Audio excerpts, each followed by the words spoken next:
All right, welcome back to Beneath the Helmet, everyone. Season 3. Another great episode for you in store today. We got an awesome hour for you to sit back and relax. We have a very powerful conversation with an excellent person. He's the chair of the First Responder Center of Excellence. He's the founder of FireRescue Fitness, and he's also the host of the Better Every Shift podcast. And he's also part of the Crackle team, where he shares all his valuable nuggets and wisdom from his experience working with NFL, NBA teams, professional sports, and how that can be incorporated into the fire service or other public safety agencies. So a wealth of knowledge, wealth of experience, a very down-to-earth person. And he's also the person who introduced me to the 5 for 50. So today I got a chance to sit down with Aaron Zamzow, also known as Zam. So Zam, he's the creator also of the 5 for 50, like I mentioned. And part of that is I want to experience this 5 for 50.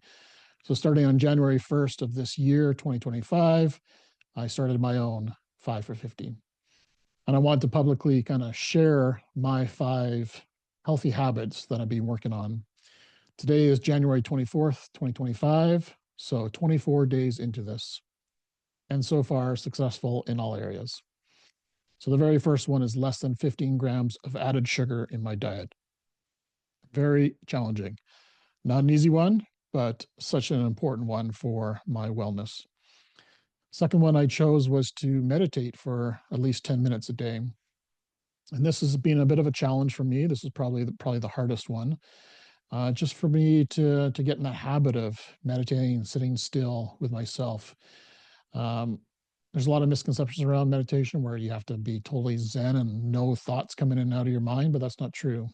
Just sitting by yourself, even for 10 minutes a day, has changed my outlook and how I feel on a daily basis. The third one is to record and post a video every day.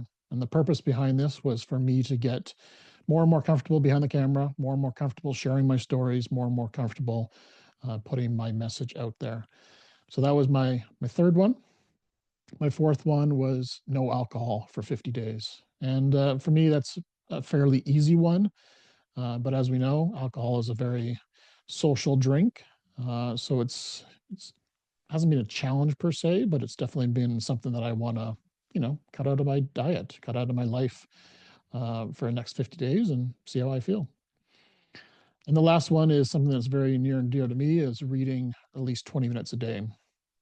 Very avid reader, but sometimes life gets in the way, business gets in the way, and unfortunately, TikTok and Facebook gets in the way. So my goal is to read 20 minutes a day. And that's been very successful. And most of the time it ends up being more than 20 minutes. So there's my 5 for 50.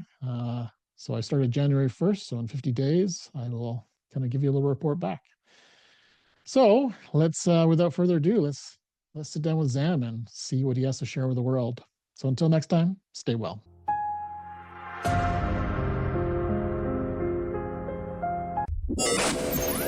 It's time to ignite your soul and unlock your full potential. Join us on Beneath the Helmet, the podcast exploring firefighters' health and wellness. Hosted by retired Fire Chief Jah George, our podcast is the perfect place to start your journey towards becoming the best version of yourself. So come on, let's join the conversation and find out what sets your soul on fire. All right, welcome back, everyone. Another great episode, Beneath the Helmet. Brand new season 3. Today I got officer from the fire service, Aaron Zamzow. How are you doing today, Aaron? Good, brother. Third season already. Congrats. That's a lot of people don't understand how much work it is behind the scenes, from editing to producing, then to getting morons like me to actually commit and get on and then remember when I'm supposed to be on. And then, get everything to work. So congrats on third season. Really happy to be here, man. Thanks for the invite. Likewise. Most of our good material is already behind us that we didn't record. So for those listening, stay tuned. It's going to get better. We promise. We'll regurgitate it somehow. Yeah, somehow we'll get it out here. Yeah. But, really good banter behind the scenes. Just like I said, thanks for having me, brother. Yeah, likewise. And congrats on your podcast as well. 100 episodes. That's a huge accomplishment as well. So podcasting is not a piece of cake. So it is a challenge, but it's so well worth it to get the information, get people's stories out there. An amazing way to share knowledge through the fire service. So congrats on your success as well. I can't take a lot of the credit. I have a producer for the Better Every Shift podcast, Janelle Pasquette, who is I call her the commander on the show, because she really is behind the scenes, getting, organizing everything. And I'm just really fortunate. I get to show up and try not to make too big of a moron out of myself. But you're right. Like everybody, there's so many really good stories in the fire service. There's a lot of stories actually all around us. And unfortunately, in this day and age, it's the loud ones or sometimes the negative ones that get the attention and the shares. And podcasts like what you do here, and what I try to do with Better Every Shift is to highlight, the stories of people that are around us and how they can maybe motivate us and improve. Take a little bit of a nugget from each person to work on ourselves. And so that's why I love it. You reached out, or we connected somehow, and I'm like, oh God, yeah, I'd love to be on this. And but 100 episodes is pretty cool. It has some blooper reels in there where I mess up all the time. Gordon Graham told me that I was blankety blank worthless. He was kidding, but yeah, great. It's I like I said, I can't take a lot of the accomplishment. I've learned so much from the people that I've been able to interview. And I think like you and I were talking, you use this for your own energy and insights, and then apply them to your own life. But as you as you talk to the guest, you're trying to get tidbits and nuggets for the audience, but we also are selfishly doing stuff for ourselves, right? Yeah. I did not realize until maybe only a few months ago that podcasting is keeping me accountable. It's like my accountability partner almost. It's keeping me accountable to keeping my body well, my mind well, being present, listening, all these different skills that you just need to be reminded on a daily basis, right? So it's pretty cool that podcasting can keep me accountable on my own journey through wellness and high performance, right? So yeah, I think the biggest thing you said there was listening is a skill. So for those that are listening to this, if someone's just kind of, if this is on in the background, just, please pay attention for the next 30 seconds. I will agree 100% with you that over the 100 episodes, I haven't improved as a podcaster at all, but I think I've improved as a listener and being more active and present. And I think if anybody was to take anything from this, if they were to work on anything in their life, that right there is try to connect with people and listen. Don't get an opinion.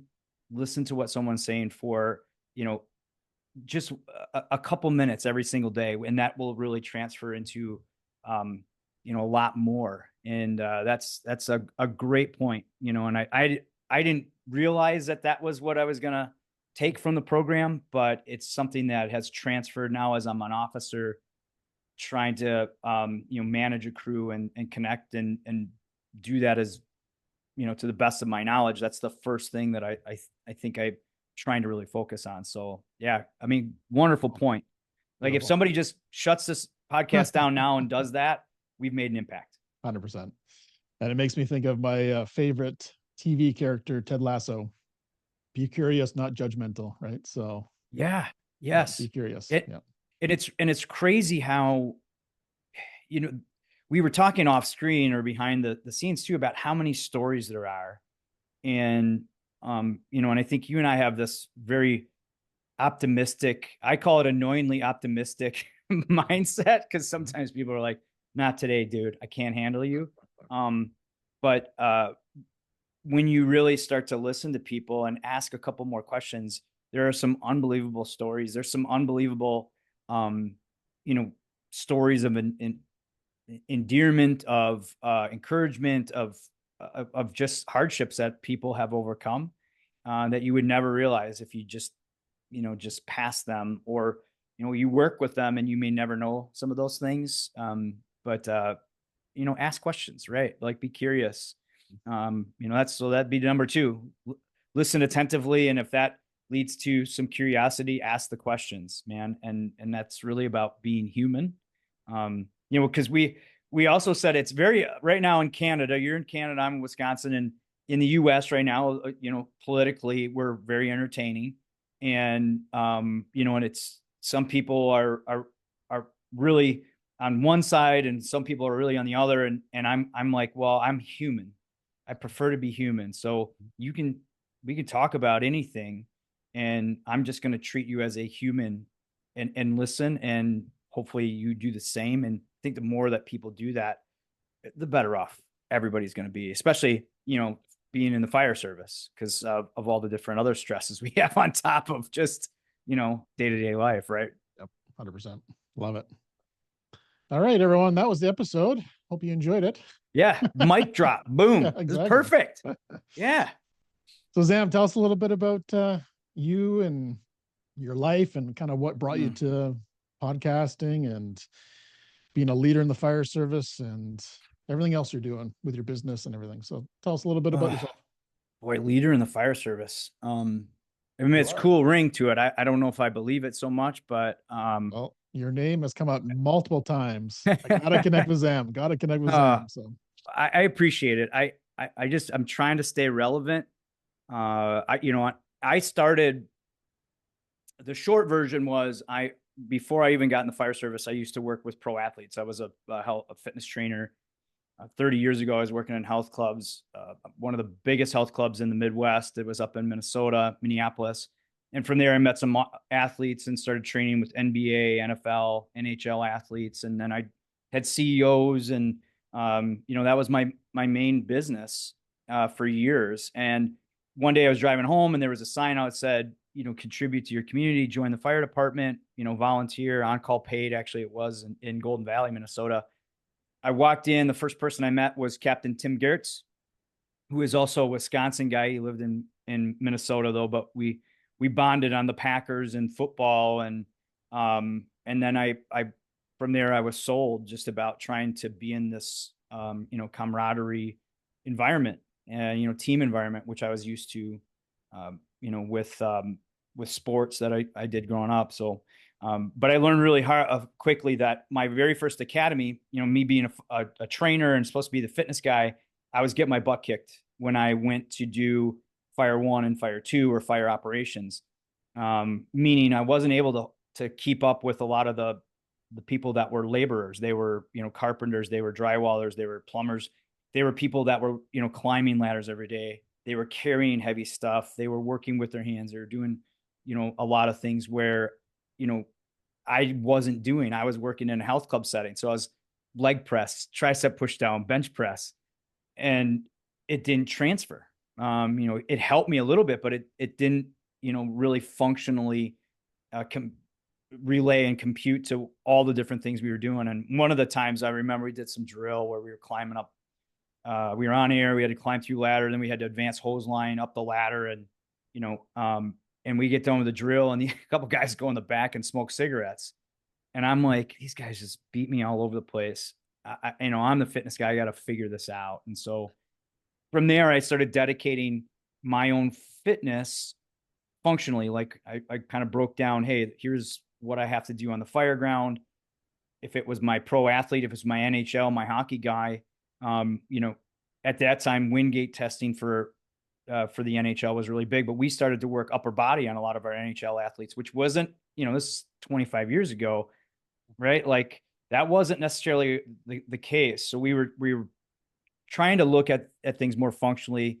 And so I just transferred all that to firefighting, created a company called FireRescue Fitness. And I just made workout programs for myself. And when I got hired full time at age 36, I was able to keep up with the youngsters. And then from there, I got just got in contact with people wanting the program. So I started selling them at I think I only sell them for like $30 even today, but I got about 8 different programs. And then that's led to writing for Firehouse Magazine, Firefighter International, Fire Rescue One, a bunch of local things. And then that opened the door for the podcast, which started 2 years ago on Fire Rescue One, called Better Every Shift.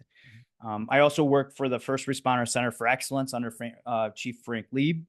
So I've been able to work with him the last year, and he's kind of just really teaching me a lot and grooming me. And so I'm just really happy to be relevant. I just got an opportunity to work with the IFF on the Wellness Fitness Initiative, and been able to speak at a lot of different places. So I'm just super grateful that people still want to, I guess, hear what I got to say. I'm still around. I'm over 50 now, so my fitness has changed a lot, right? Like, I think you can relate to that. Yes, and so, if these youngsters out there thinking that the bench press is going to help them throughout their career, they need to learn a little bit more, and hopefully I can try to enlighten them on that. And so and that's kind of what's gotten me here. I've kind of transferred more to the resilience side of things. I've apologized to a lot of people. When I first started speaking, I just said, hey, you got to get outside, you got to move. And there's more to the whole package than just moving. And, we mentioned that off screen about, when you were experiencing your burnout, you knew there were things you needed to do, but you're just so done emotionally, physically, that was difficult. And so as I kept going through and speaking and meeting people and coaching, I realized that there's a lot more to this picture. And, for those listening, I think, if you're always been like the contemplator, hey, I need to start working out tomorrow, or I'm going to get back on the wagon. Look at the factors that you haven't really considered. Look at the sleep, look at the mental trauma, look at, nutrition, look at the way that you set your day up. There's more to this picture than just going out and working out. And I think with firefighters, we go up when we go work out, we're high intensity, which if you're already experiencing burnout, that's like the worst thing for you, which is why, hey, you get injured and you wind up 3 weeks later, like not working out anymore, because it's burning you out even further. So, those are things that through the years I've learned through research, through, going back and get my master's, working on different certifications, and then I experience them, so, yeah, I mean, a long drawn out way of why I'm here and how I got here, but it's been just a fun time, an unbelievable journey. And I just feel like I'm still learning. I'm just at the starting point, and the other side of things that I've been able to experience is just learning from great leaders like yourself. Like I've already taken a couple nuggets from this, being able to interview people on the podcasts. I try to take stuff and just some of the meetings I've been able to be in, and don't wake me up if it's a dream or a nightmare. Don't wake me up, folks, because I'm having a blast with it. So and again, I just add this is another great experience for me to be able to talk to you and hopefully connect with some people. So what was it, the spark that changed from physical PT kind of training to, hey, we got to be a little bit more holistic here? Was there like something happened in your life, or some attitude change, mindset change? Anything you can think of there? Age. Yes. Okay. Age and COVID. I think COVID for some provided a lot of stress. For others, that are mainly a little more high performing. I'm high energy. People that are around me are irritated often by that. Right. Like, I think you can relate to that. But for COVID, it kind of gave me a chance to reset, as we were forced to. And, at first I did what everybody else did. I ate, I gained weight. And then I think it was the realization, over the new year, that this isn't going to go away. And we may be experiencing this for another year or 2 years. I need to start making some healthy habits and trying to help people along the way. Cause, a lot of my programs use some equipment, and a lot of people were reaching out saying, hey, the program that I'm following, I don't have any alternatives. And, so I got back to work, and I realized, oh man, I'm not eating very well. So I don't have the energy. And I think that, along with turning, going into my later 40s, now I'm over 50, you learn the value of sleep, because you just can't recover like you used to. A 24-hour shift sometimes really hits me. And so I started to to think a little bit more about, all right, my body, my mentally and physically, I just can't go from getting 3 hours of sleep to go hit the gym really hard. I need a day, a buffer in between. So I figured out, man, there's these things called stretches and yoga and body weight exercises that you don't have to be as intense. And then, hey, if I sleep a little bit better, my workouts get a little bit better, and I'm not so much of a butthead to deal with. As you know, my mom used to call me out on that a lot. She's like, you need to go eat something because you're kind of a jerk. And right, you're hangry, but we're also like tired and drained, and that brings out a lot of different effects. And I think with men, especially in the fire service, it affects our metabolism, it affects our testosterone. There is a litany of things. And so I guess over the last like 10 years, those things have been thrown in my face as well. And looking at, all right, I'm either going to have to deal with this or I'm going to gain 30 pounds and I'm going to be that person that I don't necessarily want to be and go into. And so, to answer your question, I think it's the timing of COVID and then, me aging and then, wanting to step up and be an officer at the same time. It was just one of those things. It's either I'm going to go this way or not. And, I did some things. I started some positive habits that really lasted. And I think too, that's where a light bulb went off. And we could talk a little bit about that too, as we get into it, kind of like, I think there is a secret formula. I really do. I think want to dig into that. Yeah. I've been seeing people have some great results just from doing some small things every single day consistently. Right. So habit building is something that I work with a lot of my clients on. It's one of the hardest things for people to get a grasp of how to build a healthy habit and continue and make that a routine for the rest of their lives. So definitely 100% interested in getting into that. But I want to dig into sleep first. Any thoughts on the listener right now of how they can maximize and utilize and just optimize their sleep, especially for spotters? I love that word. I love optimize. That's, I think, not to get off task here, but I think we talk about resilience and we talk about, balance. I just think optimization, because firefighters learn to basically function at 70% of where they should be physically, mentally, emotionally. I've seen it. Once you get past like year 5 and 6, that tank is just drained to a point where we convince ourselves that we're full. And we're really not. And the people around us help build us up and give us that, but that also drains them. And instead of filling our tanks from within, we're draining everyone else's around us. And I've seen that. And so, to go back to sleep helps fill that tank. I think the biggest thing I could tell, your listeners is that, first of all, sleeping is a skill.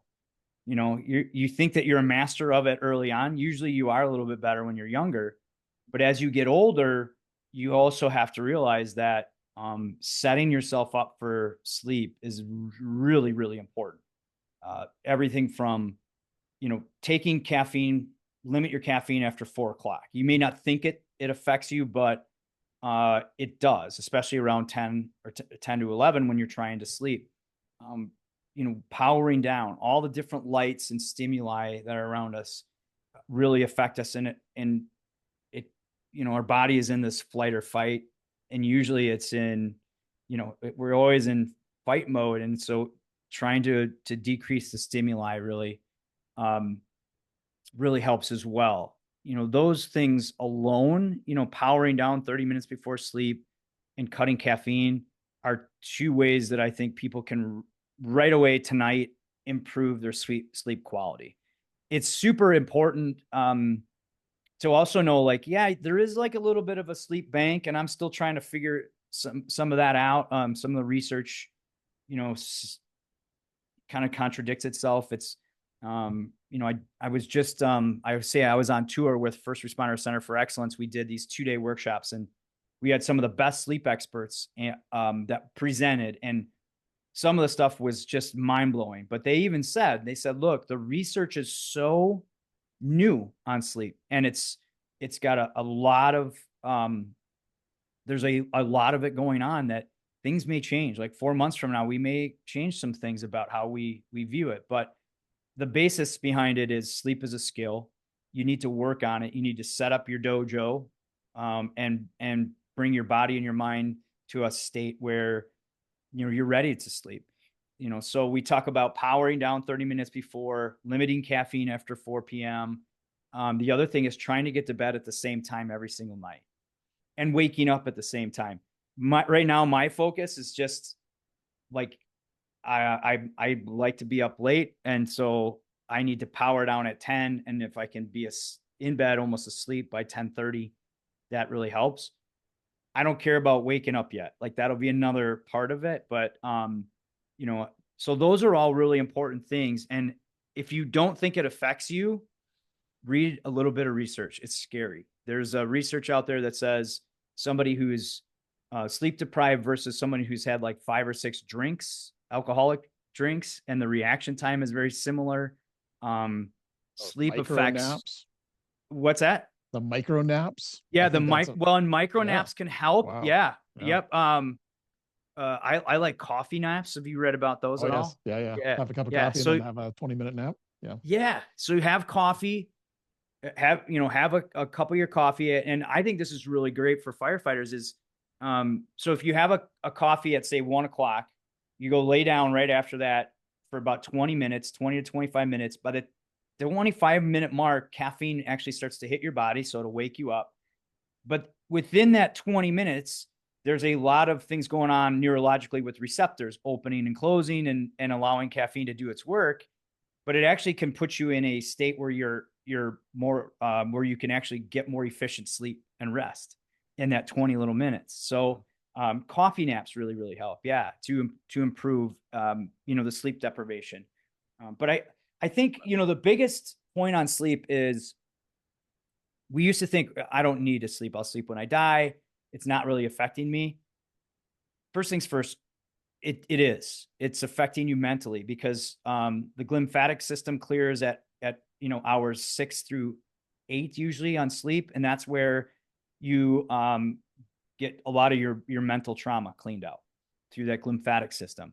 A lot of human growth hormone is released into those later stages of sleep. If you're not doing that, that's going to affect men in a lot of different ways. And so the stages of sleep are all important. And, I know the first thing everybody says is I can't control when I get calls. Nope. But you can control naps. You can control still trying to go to bed at the same time. You can control powering down. You can control limiting your caffeine. And then, even when you look at fitness helps you sleep. Sleep helps you power your workouts. Nutrition, high sugar, high fat foods make it difficult, more difficult to fall asleep. So there's all these different things that play into it. But first things first, remember sleeping is a skill and there are some things we can do regardless if we're on shift or not. Sleeping is a skill. I don't think I've heard that before. So that is perfect because that's truly what it is. It's something you have to work on. It's not something that just comes naturally to us when we get older, when we have busy lives, complex lives. It's a skill. I love it. It's a skill. Yeah. I always like 2 people like, well, yeah, I'm really good at it. A couple of beers and I fall asleep. Yeah. Aha, you fall asleep, but you don't hit those deep REM cycles. And what did I just say? A lot of those deep REM cycles is where your glymphatic system works, where you get your growth hormone, your testosterone. And so it's really interesting to see how alcohol can affect your sleep. Now I'm from Wisconsin. So people will be like, dude, don't be a hypocrite. We know you have cocktails. I do. But even on those days, I don't make it a big habit. And I try to make sure I drink a lot of water. I might take a nap that next day. I make sure that sometimes I'll even fast just to help my body kind of recover a little bit. So I'm not telling people to not live life, but just understand the effects. And so I have a Whoop and I started whooping. Sounds really weird. Yeah. Aura, right? Yep. Perfect. Yep. And just to, I'm just looking at, okay, does it really affect me? And it's crazy. The Whoop app will say, how many cocktails did you have? And I don't, maybe it looks at GPS or whatever, if it sees them in a bar or a restaurant, but it can tell just by your HRV, your heart rate variability, breathing rate, temperature. It's nuts. And so if it can, if a little sensor can see it, right, your significant other, your kids, everybody else can also sense it too. So that's another thing you need to remember. Yeah. Yeah. Yeah. I always thought I slept well until I got my Aura ring and actually tracked my sleep. I thought, hey, I wake up in the morning, I feel fine, I feel good. But then I started tracking. I'm like, oh man, that wasn't a good night's sleep. I was up like 20 times during the night, or my heart rate was high, or whatever that looks like, right? It's like, wow. Until you start tracking it, you really don't know. So tracking is super valuable. And it's not a bad thing for you, but like when we talk about just, hey, we're just trying to optimize, we're just trying to see how we can get a little bit better. Sometimes you can draw some correlations, right? Like, I had, some bonbons late at night, or I had ice cream late at night. Well, look at my sleep was affected by that. It's just data, it's information, and it's a tool, just like an axe or Halligan. You got to learn how to use it and when, right? Yeah, my HRV when I was going through my burnout was single digits. Oof. Yeah. Yes. Yeah. So now when I work quadrupled it. And you could see that change, right? Like when I work our shift, we have a really bad schedule for sleep. It's, so I work Monday, Wednesday, Friday this week.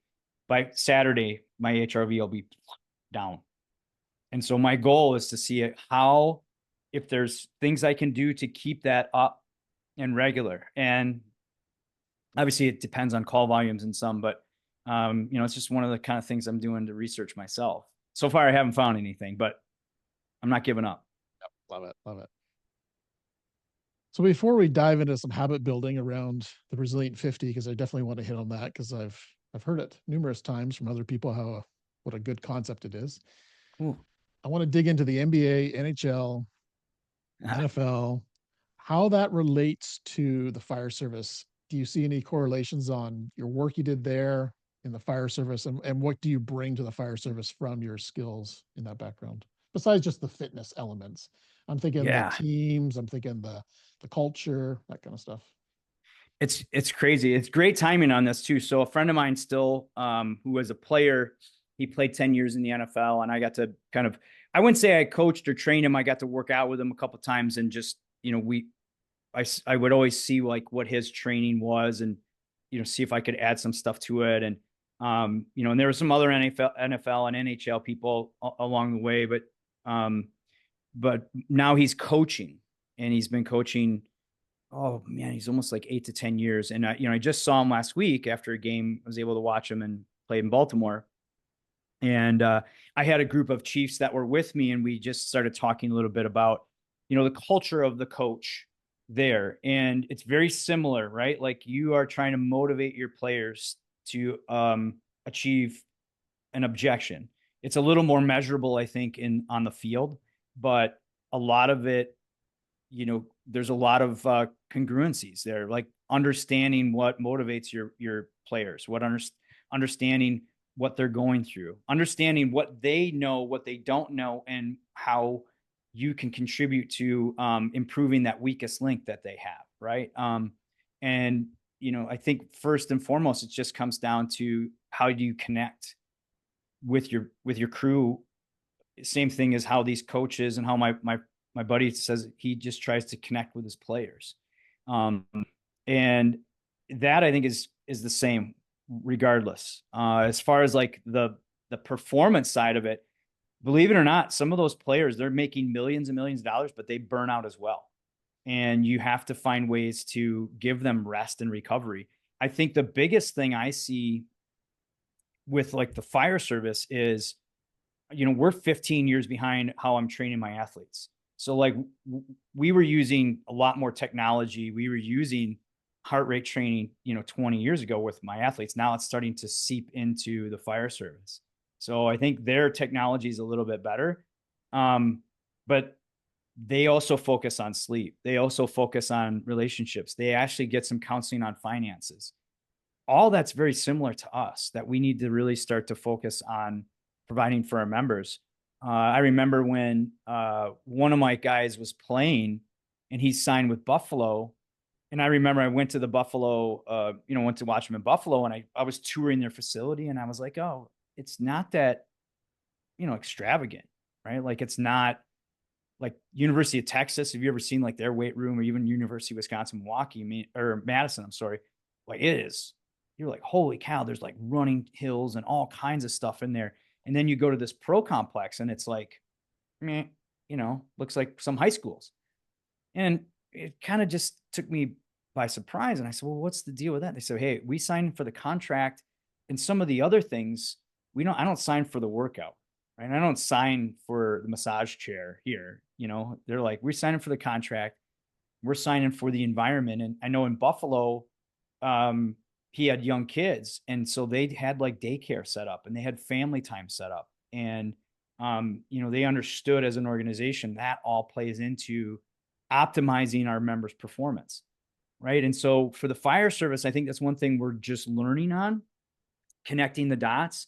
But I think we should look out to, pro sports. We should look out to some of the successful corporations and see how they're really connecting with their people and bringing in family. We don't do a great job of bringing family into it. And they're the biggest kind of asset. I guess I should say asset, but they're our biggest, either supporter or not supporter, right? They're our fans, and we need to make them raving fans so they can support, our members, our players, to do their job. And I don't see as much of that as I think we need. It's really improved the last 5 years, I think, ever since COVID, but I think we need to get a little better, especially like when you think about recovery or retention and recruitment, right? Like, people are looking for more, balance in their life. They're looking for a connection. They want to feel valued. They want their family to feel like they're part of something. And we need to really embrace that concept, because I think that's what a lot of successful NFL teams and coaches do. It's not just about that organization. It's about their culture. It's about, what they do for each other off the field and bring to the table, besides just, maybe being fast or being able to make a tackle. And so I look at that aspect of it, and we need to be more open to programming like that. I think too, with the fire service, we had mentioned a little bit about recruiting. Like, we're so horrible at promoting ourselves, because we've never really had to do it. Right. Like, when you're a chief, it was, people loved the fire service, right? I mean, it was the alders and the city council that you sometimes had to convince to open the pocketbook. But, yes, how cool of a job do we have? You walk in any grocery store, people ask you questions, say hi, thank you. I mean, how many people get a thank you for doing your job? You're like, I mean, how cool of a kind of thing we get to do. And one of the, I consider him a mentor. He retired, and he just said, what a privilege we have that people open their doors in some of their most weakest, most vulnerable times, to let us into their house, to let them help them. Like, that is an unbelievable power that we have. And we need to celebrate that a little bit more, not only with each other, but with the families and the people around us. And I think those are some of the things that we can take from different, organizations and different industries, so. Love it. Yeah. Bring in the humanization back into the fire service, I think, is a missing component. And what you're describing there with the sports teams is they're fostering that. They're bringing the human element. They're bringing family. They're making it, hitting all the elements that are going to maybe stress them out or take their mind off the game, because they're stressing about finances or family life or divorce or whatever that looks like, right? Yeah. And they're not going to be optimal if they're stressing about that kind of stuff, right? So I love it. Right. And there it is, optimizing. It's not just the fitness side of it anymore. It's the whole thing. And yeah, I mean, you said it much more eloquently than me. I'm a truck guy still. You're chief. Between the two of us, man, we could be deadly together. But I'm like, yes, hit door. You're like, let's open the door nicely. Yeah. Well, I had another podcast guest. I can't remember what episode it was, but we were talking about, in the sports realm, how much better they are of recovery than the fire service. Oh yeah, yeah, They yeah. spend so much time on, you got a sprained ankle, on the rehab, on getting you back into it, on not isolating you, on keeping you involved in the team, versus one of us, we put our back out, we break a leg, we're off work, we stay home, we don't talk to anyone at the fire station, we get isolated, come back on late duties, and you're stuck at a desk. Yep. Yep. Totally No. different, right? And I think there's a Yeah. lot to learn there. Yeah. Yeah, I agree. We're really good at high intensity, right? Like fire service, we have a lot of intense people. You know, when we want to work out again, what do? We go back to that one workout that worked for me 20 years ago. You're like, you're not that person anymore. But we're really good at the intensity stuff. And you hit it right on the head. We need to get better at the recovery stuff because we're constantly in the state of, you know, of high fight, right? Like, you know, parasympathetic versus sympathetic. Like we're always in this kind of fight, you know, mindset just based off of all the different things that we experience. We need to bring things in our life and find ways to bring us back down. And you know, I think that's part of the recovery. You are seeing more I think more things like, you know, you see ice baths and when I first started, even foam rolling wasn't part of, you know, people's kind of daily, routines. And now you're seeing that, you know, I'm big in that, being, like I said, the older I got, the more I'm figuring that out. But, you know, ice baths, saunas, steams, I have the compression boots, which Oh, yeah. I love Yeah. them, by the way. Oh, Um, interesting. yeah, and just the, you know, my dad calls it the pounder, but they're the, you know, the like the hypervolt, the percussion guns, the massages. People are starting to see that a little bit more. As an industry, we need to get a little bit better and understand, you know, every single workout doesn't have to be high intensity. I believe that you should work out or work on something physically every single day, but that also means just breathing in a corner, taking you know, some stretches, doing some mobility work, foam rolling. Because our pros, yeah, a lot of times, you know, we schedule everything based off seasons for them. So it's preseason, postseason. If they're injured, we got to bring them back to where they were before, pre-injury, and then see where we can take them from there. And it was actually really easy to train them based on that. And then when you go in the fire service, we don't have seasons. We're in season today, tomorrow, the next day. Yet we fall out of it.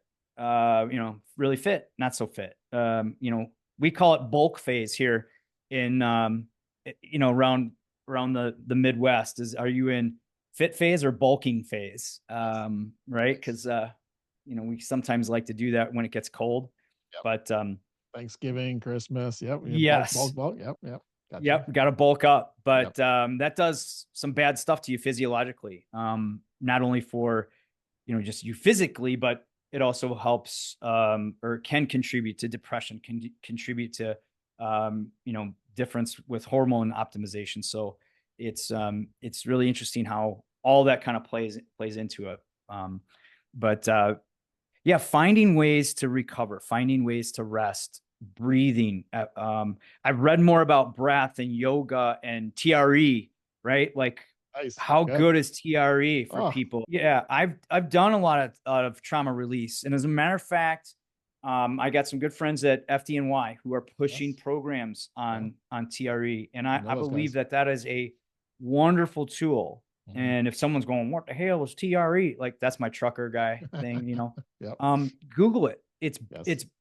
It's very uh, I've seen it in practice. I've done it. It's Awesome. and I don't want to steal your thunder. Give Oh, no. I don't want to get it incorrect, but give me a quick, like, how would you describe TRE to somebody who's just hearing about it? Well, it's a self-care tool that essentially fatigues your core fight or flight muscles to a point of exhaustion where your nervous system overtakes your body into a tremor state. And it's called a neurogenic tremor. And your body will actually shake out tension, stress, trauma, and also, like we just finished, very, very powerful for recovery as well. So athletes can use it, martial arts can use it, firefighters can use it. And it's something that you have, like, once you learn how to master it, it's a self-care tool for the rest of your life. Yeah. You can do it in the fire station. You can do it after a call, before a call, whatever you want. And it's just like, we are built to shake. We're humans, just like animals. We are meant to shake, just like those, the dogs that shake at fireworks shows when they're scared. Just when that, lion is chasing a gazelle, and there's two outcomes for that gazelle. The gazelle gets eaten by that lion, game over, or the gazelle runs off into the bush, shakes, walks away like nothing ever happened. Yeah. And that's what we're supposed to do as humans as well. Shakes it out, right? Like your analogy with the dog is spot on. But it's not really difficult to learn. I think there's some breathing that's associated with it too, right? So breath work can come into, along with TRE, and again, these are great tools that we need to teach everyone in the fire service. How you utilize them and where you utilize them, we can also help you kind of figure that out. But I think using that as a recovery tool is awesome. And the shaking part kind of gets me thinking a little bit. I'm a fidgeter, and I'm wondering if that helps a little bit with trauma. Does that, have you ever done any research or heard any research on that? Well, fidgeting, I would say before, like, that's kind of my go-to. If I'm a little bit nervous or not sure what's coming up next, or unsure, like the unexpected, right? I can get a little fidgety, I get a little shaky, and that's nervous energy is what I kind of classify that as. So I'll do TRE before I do a speech. I'll do TRE before I do anything that's kind of outside of my comfort zone, and it'll just bring my body down to homeostasis, which is like balanced, totally calm, no fight or flight whatsoever, balanced. And then I can show up optimized. Optimized, right? Well, then of course it depends on how you slept, what you ate, all those other things, but in a much better state. And I think too, like breath, I've learned right before I'm doing radio transmissions, just a quick deep breath in, sometimes breath in, exhale. It just helps clear my head. So I'm like, what am I going to say? What am I seeing? Can I transfer what's up here to here? And trust me, if anybody knows me, they're like, I'm horrible at that, but I'm working to get a little bit better, So again, tools, techniques, things for people to try. I think this is all awesome stuff, right? Like the TRE, and it's all in an attempt to bring us back down, to get us more balanced and grounded. And that's something that I think sleep helps with, fitness helps with. And, we always look at fitness from like, hey, I need to get in shape because I got to lose 10 pounds. What I've learned over the last couple of years is I don't care how much you lose. What I want you to do is focus on other things that you're going to get from working out. One of which is maybe better sleep, which, believe it or not, then you're not going to make the poor nutrition decisions.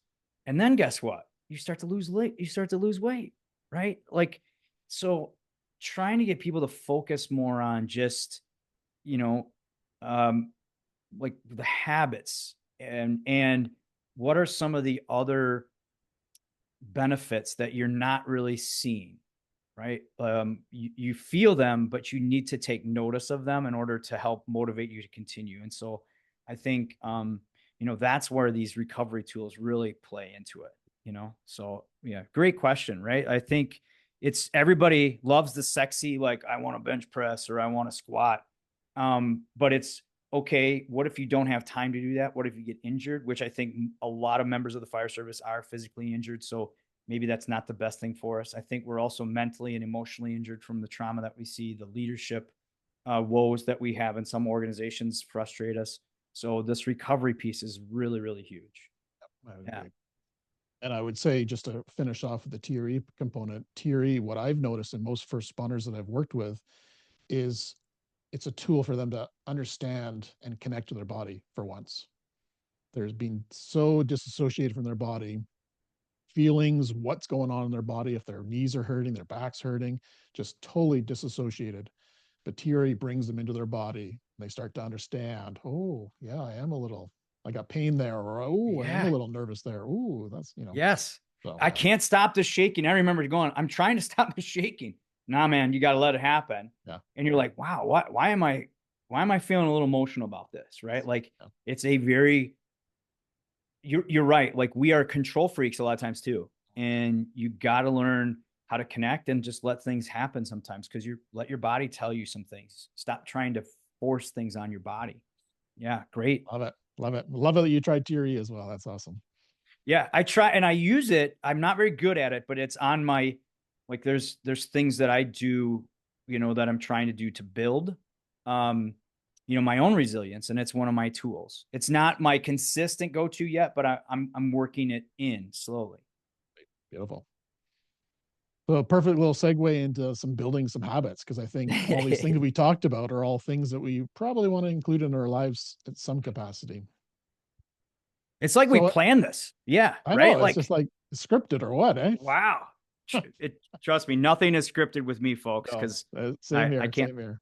Yeah, I can't hold attention long enough. But you just never know where it goes. But you're exactly right. Like we talked about sleep. We talked about, I think self-awareness is one of the big things. We talked about listening. I know that you're big into, written a couple of great books, and in order to do that, you got to read books, right? If I was to ask, like, are there 3 or 4 things that you try to do every single day? Yes, 100%. Well, sleep is my new foundation to my health and wellness. Okay. Sleep. I take that as a high priority. Breathing exercises, do that every single day. Hydration, maximize my hydration. That was a key issue to a lot of my nervous system dysregulation, was dehydration. Yeah. How much do you try to get? Oh, I drink a lot. Over the 80 ounces. Over the 80 ounces. Yeah. And I also add Celtic salt to my diet now to kind of absorb that water a little bit better into my system. I honestly don't know, but I would say I'm holding up a pint of water right now. I probably drink 10 of those at least a day. Yeah.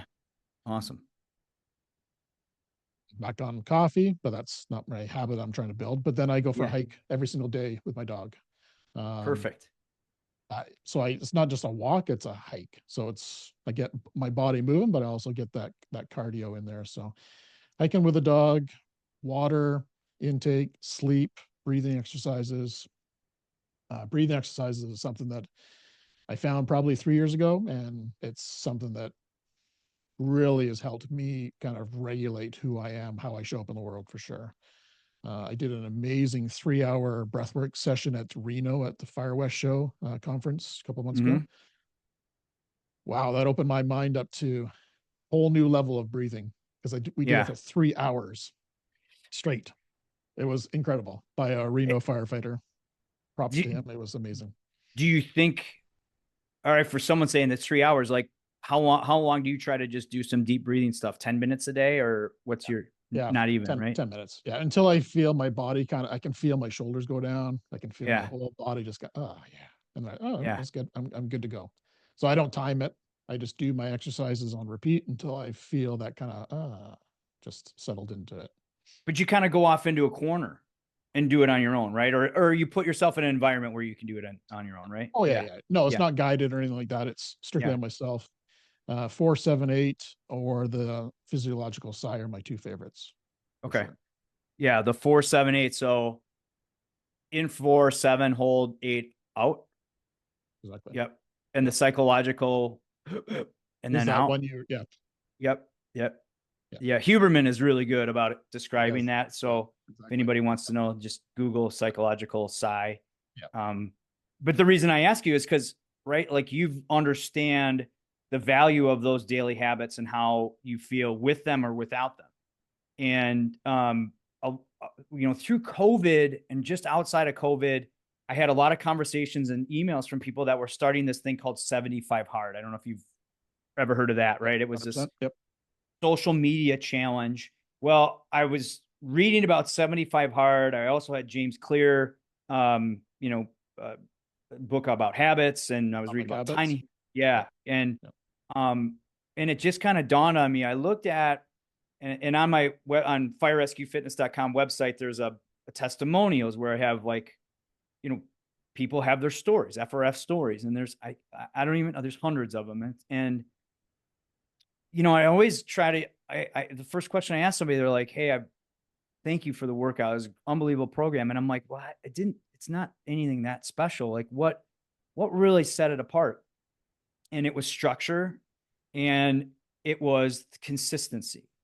And I kept digging into, well, what were you consistently doing this time that you weren't doing before? And how did people change their mindset? So over the last couple of years, I mean, even including myself, I just looked at, all right, it's not about the outcome. It's about the actions that you need to take to get to that outcome.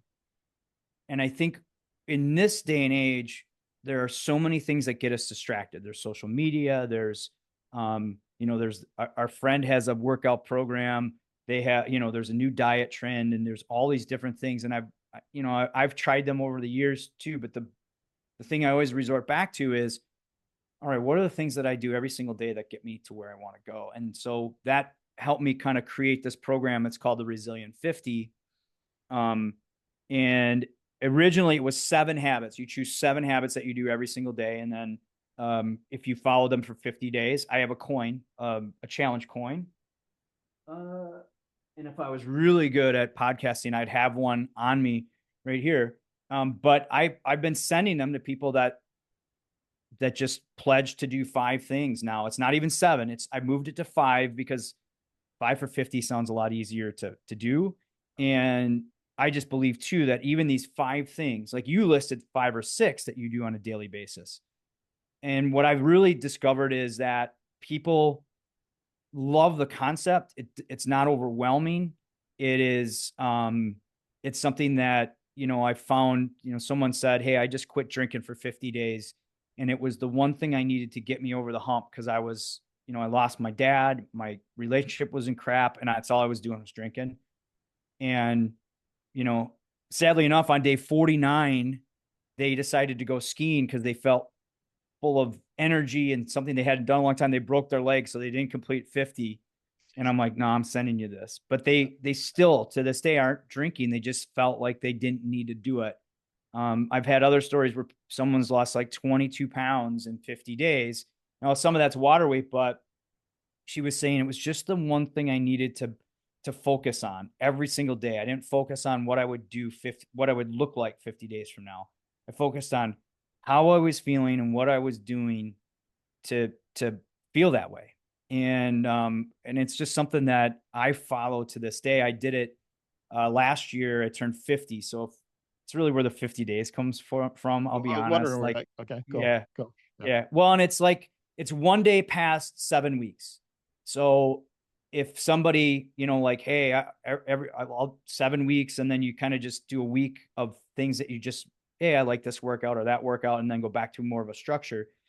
But I was turning 50. I wanted to really see, how can I optimize, right? Like, how can I put all this together, and how will I feel? And I have pictures of my results on there, but it's really been one of those 50 days that flipped a switch to me, that said, these are some things that I can do. It doesn't have to be in a contest, but you mentioned like a couple of big ones. One is 8,500 steps a day. One that I did is 80 ounces of water. I did gratitude. I believe being grateful transfers to so many different things. And I just write down one thing every single day. For sleep, the last 50 days, when I originally did this, I did powering down 30 minutes before, and I still try to keep that in my daily habit. I also followed a diet plan. I followed more of a Mediterranean base, but I didn't do any cheat days during my original 50. And then 10 pages of reading every single day. I'm getting my master's, so I'm almost done with that. So that was pretty easy. 30 minutes of exercise, and that exercise can be high intensity, but a lot of times it was recovery.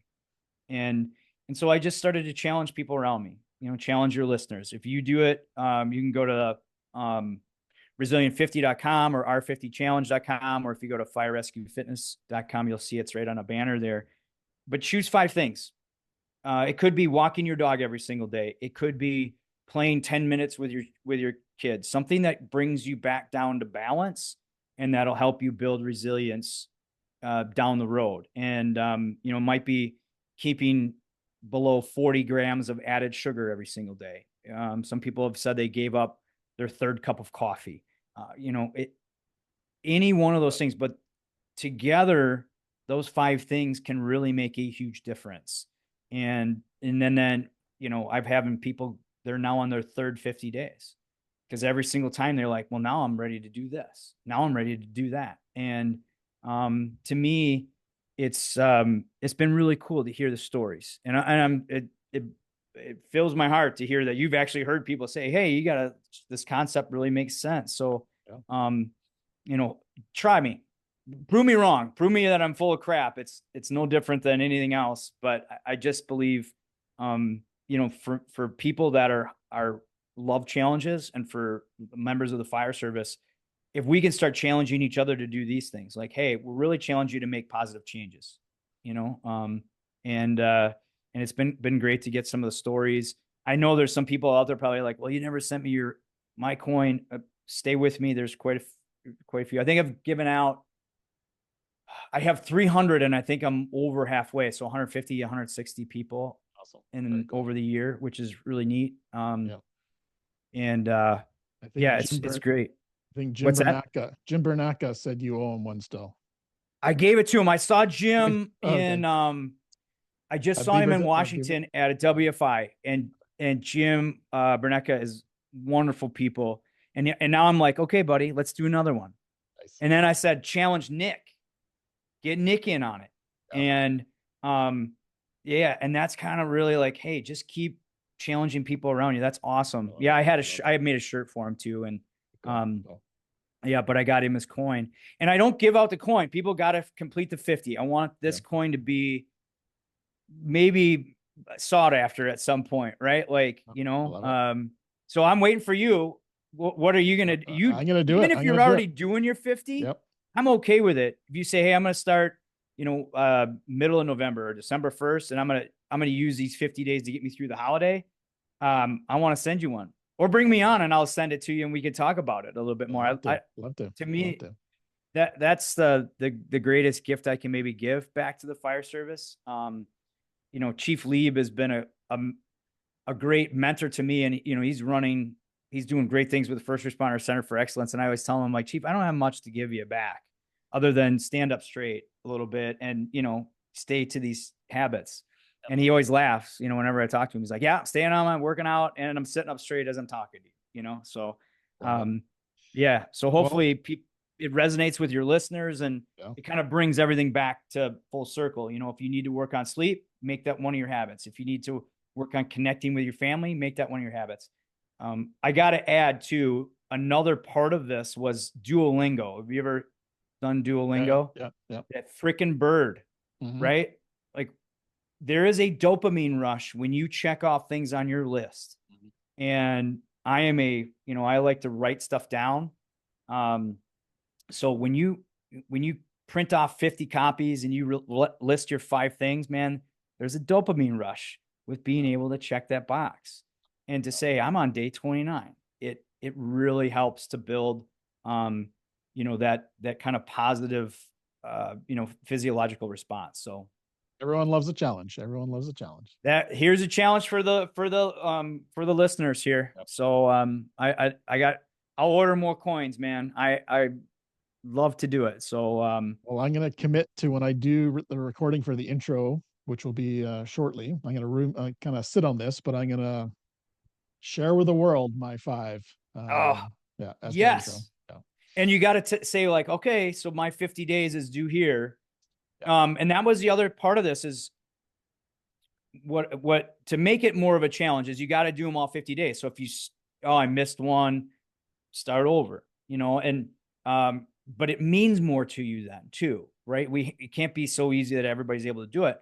Some people, there's things you can do. Well, if I want to work out 30 minutes a day and I want to get 8,500 steps, well, if I don't have my steps and I still need to walk, well, those two things help each other, right? Like, and you can drink water as you're walking to get to your 80, right? Like, there's 3 things right there. So, and if there's something that you're already doing, make a part of it, but just check it off, because that's going to help help you on continue it. So yeah, habit awesome, stacking man. is such a good way to do it.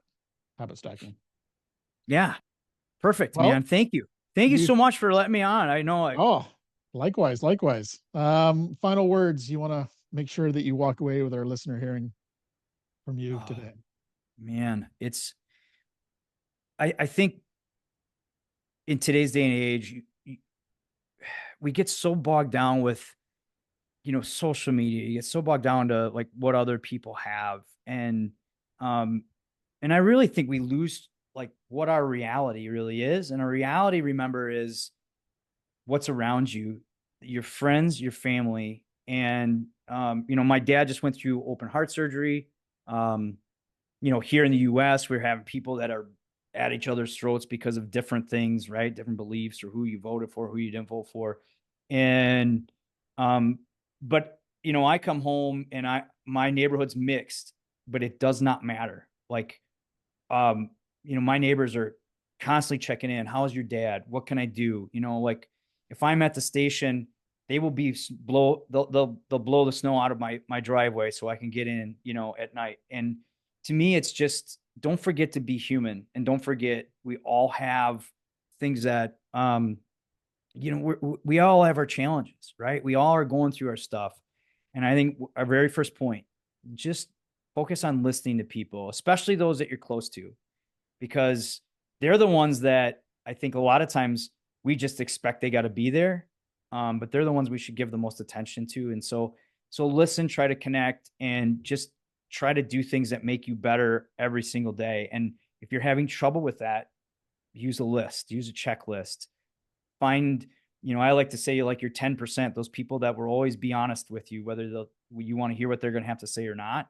And just do that, make yourself better and bring people up around you, not only in the fire service, but in your crew, but at home, in your community. And I think that's, we need that now more than ever. And so I'm very blessed to have parents, I think, that kind of really ingrained that in me. And I've been blessed to be in a position where I can talk about it. And, I get to see people like you that, right? Like now I'm super fired up, to just keep doing what I'm doing. And so I thank you for that. And, if people have questions, they can reach me if they think I'm on something, or, they can tell me that too. I have no problem with it. But, You're with on that, life.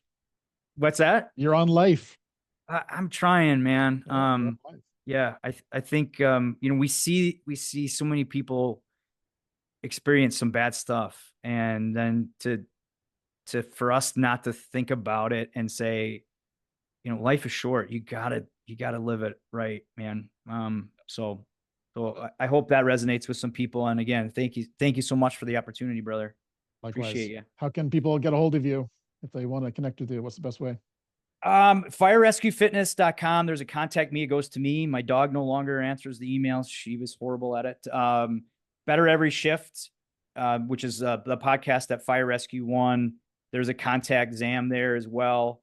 I do have all the socials, FireRescue Fitness, Get FRF. But I think the website is probably the easiest because that goes directly to my email. And then if they see me out and about, presenting, please say hi. And, let me know again if I'm on something or onto something, or if they have questions. So yeah, that's the other thing. So buddy. Like I can't wait to meet you now somewhere. Hopefully this year we'll have to compare notes where we're going to be. Yeah. Well, it's been an hour and a half, and I want to commit to your time frame, but wow, we could honestly probably another 4 hours we could sit here and chat about this, for sure. Yeah. Easy. Yeah. Well, not so much me. I'm more curious. I love asking you the questions because I'm normally in your chair. So this is me getting out of my comfort zone a little bit. Good job. All right. Much love, brother. It's been a great conversation, and keep up the good work. And yeah, I definitely look forward to connecting with you in the near future. So in person. Thanks, man. And the next episode of Crackle might have some stuff that I'm involved with too. So please, if you guys are fans of Crackle magazine, please look at that. Yes. And give me some my feedback. Article's in there right now. In this, perfect. There we go. Another reason to look at it this issue and the next one. So Thanks again, brother. I look forward to meeting you. And again, what a great conversation. Appreciate it. Likewise. All right, everyone. Lots of nuggets here. Lots of wisdom from Zam. Until next time, stay well. All right, that's a wrap.